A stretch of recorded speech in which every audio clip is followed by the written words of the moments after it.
নদীর পাড়ে গেলে মানুষের মন অটোমেটিকই ভালো হয়ে যায়। হাই এভরিওয়ান, আসসালামু আলাইকুম। সবাই কেমন আছেন? আশা করছি সবাই আল্লাহর রহমতে ভালো আছেন। আমিও আপনাদের দোয়ায় আল্লাহর রহমতে ভালো আছি। আমি মাদারীপুর শিবচরে যাচ্ছি। শিবচরে পারিবারিক একটা কাজে যাচ্ছি।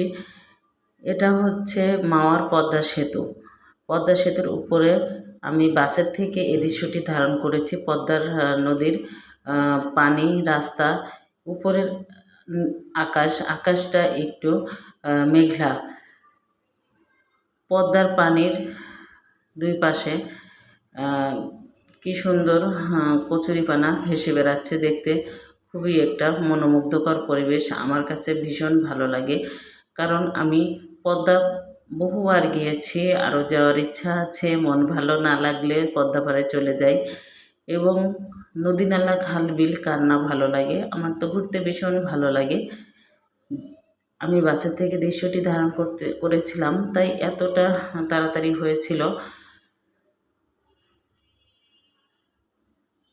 যদি নিচে নামতে পারতাম মনটা আরও ভালো হয়ে যেত। আসলে নিচে নামার মতো কোনো স্কোপ আমার ছিল না।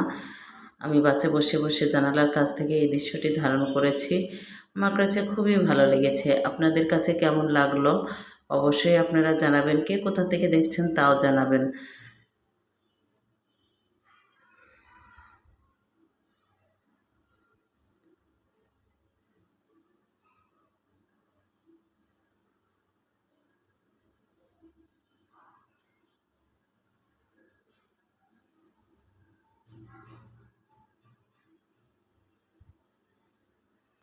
পদ্মা নদীর উপরে এত বাতাসে মনে হচ্ছিল আমার মোবাইলটা এখনই পড়ে যাবে, এখনই পড়ে যাবে।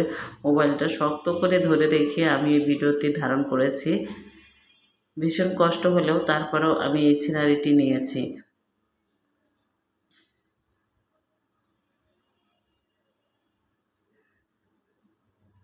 আপনারা সবাই ভালো থাকবেন, সুস্থ থাকবেন। দেখা হবে নেক্সট কোনো ভিডিওতে। আল্লাহ হাফেজ।